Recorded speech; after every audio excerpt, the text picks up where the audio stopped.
Welcome back, Chemistry 30. So in the last video we looked at section 8.1, Lewis symbols on the octet rule, looked at drawing Lewis symbols for atoms. Now we're going to take a look at section 8.2, ionic bonding. So if we take a look, ionic bonding, ionic substances generally result from the interaction of metals on the left-hand side of the periodic table and nonmetals on the right-hand side of the periodic table. Okay.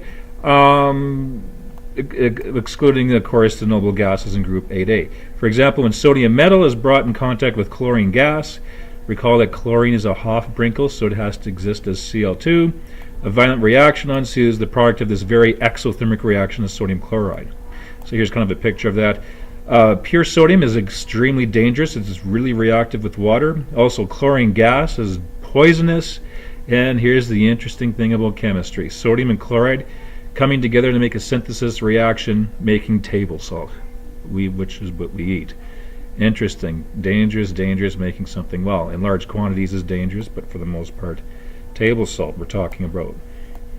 So if you take a look here, so if we're looking at a 1-to-1 ratio here, 1 plus a half gives us 1, or we would usually double this, 2 chlorines, or sorry, 1 chlorine plus 2 sodiums gives us 2 sodium chlorides. And there's a certain amount of heat associated with that. The negative implies that it's exothermic, releasing heat, 410.9 kilojoules per mole. Now, sodium chloride is composed of sodium ions and chloride ions arranged in a three-dimensional array. So if you take a look here, sodium are the smaller ions, chloride are the larger ions, so you can see it makes a huge block. And an interesting thing is if you ever look at salt on a table with a magnifying glass, it actually looks like a cube structure. The formation of Na plus and Cl from sodium and chloride minus ions from chlorine indicates that an electron has been lost by sodium and gained by chlorine. We can envision an electron as being transferred from the sodium atom to the chloride atom. Two of the atomic properties discussed in Chapter 7 give us an indication of how readily electron transfer occurs. So again, alluding to the ionization energy, which indicates how easy it is to remove an electron, which one electron is going to want to give it up.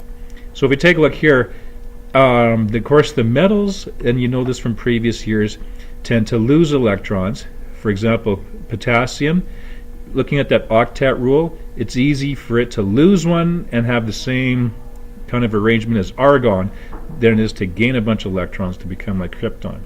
So the easy route to achieve a noble gas number of valence electrons, the metals tend to lose, therefore become positive. Whereas the non-metals, the noble gases are just over here, it's easier for them to gain electrons to achieve a noble gas state, so they are negative. So electron transfer to form oppositely charged ions occurs when one atom readily gives up an electron, so it has a low ionization energy, it's easy to remove, and another atom gains an electron, and those have a high electron affinity. They really want to gain an electron. So those terms from back over here. So if you look back at the periodic table, low ionization energy because these atoms really want to lose electrons so they have the same stable state as the noble gas in the previous period. So rubidium, lose one, it's like krypton. Whereas these ones have a high electron affinity, which means they really want to gain an electron or two so they can achieve the state as seen in the noble gas area. Okay, back to here. Thus, typically NaCl is a typical ionic compound because it consists of a metal of low ionization energy, really easy, low amount of energy required to remove an electron, and a non-metal of high electron affinity. Chlorine really wants to gain it, so it has a high want for that electron. Using Lewis dot symbols and showing a chlorine atom rather than the Cl2 molecule, we can represent the reaction like this. So sodium has 1 electron in its outer level because it's from group 1, and chlorine has 7 electrons because guess what? It's from group 7. So to achieve a stable state, noble gas, sodium will lose an electron.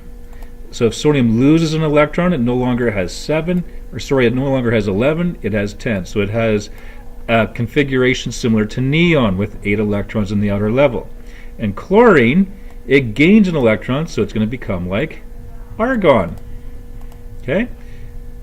So if I take a look here, so how we show that, losing an electron, we just say Na plus.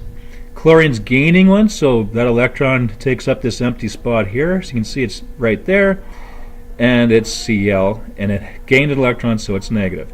And common practice is to put square brackets around those that gain electrons to make a full 8 level electrons here with the negative or 2.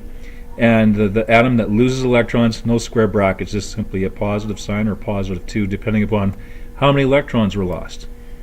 So the arrow indicates the transfer of electron from Na to Cl. Each ion has an octet of electrons. The Na plus will have this, it says 2s2, 2p6, which is really the configuration for neon. Okay, so it's going to be like neon. And where is this? As electrons that lie below the single 3s valence electron of the Na, we have put a bracket on the chlorine to emphasize that all 8 electrons are located on it. Okay, so that's what I mentioned there before. All right, let's look at the example from this page. Give it some thought. Describe the electron transfer that occurs between the formation of calcium fluoride when it's made from calcium and elemental fluorine.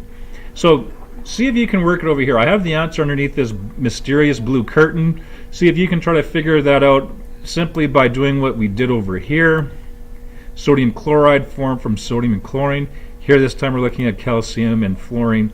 And of course you may need one or more of calcium or fluoride to make it work. So I'll get you to pause the video, see if you can work it out here, and then we'll look at the answer.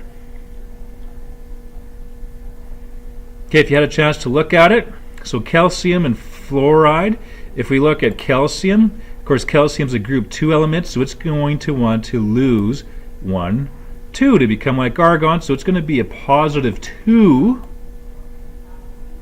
Okay, so it would look like that, having 2 electrons. And fluorine. The fluorine atom is here, and it's easier to gain 1 electron to become like neon, so it's the fluoride ion, and it's negative 1. So we can take a look here. Fluoride has, now it was group 7, right? Group 7A, so it has 7 electrons. 1, 2, 3, 4, 5, 6, 7, and another one. And the reason why I have 2 fluorides, because gains 1, gains 1.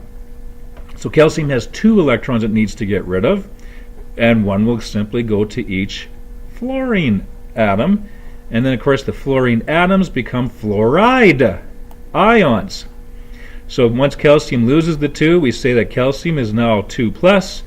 So the Lewis structure there is just simply Ca2 plus, no dots. And then over here, the fluorides, you can see they have a total of 8 electrons now since gaining. And we put a square bracket around them and a negative sign there to indicate that they have gained, and now they have fulfilled the octet rule of having 8 electrons. So is calcium, but it has the same number of electrons as the noble gas below it or behind it, you can think of. Ionic substances possess several characteristic properties. They're usually brittle substances with high melting points. They're usually crystalline. Furthermore, ionic crystals can often be cleaved, that is, they break apart along smooth, flat surfaces. These characteristics result from the electrostatic forces that maintain the ions in a rigid, well-defined three-dimensional arrangement, such as that we saw in that previous figure here at the bottom, figure 8.3. Okay, I'll stop the video right there. We'll look at part 2. We're going to skip a lot of this material. You can see in your booklet I skipped some pages. We're not going to look at lattice energy right now. The next part we're going to look at is on page 295 at the bottom. So we'll see you back for the next video.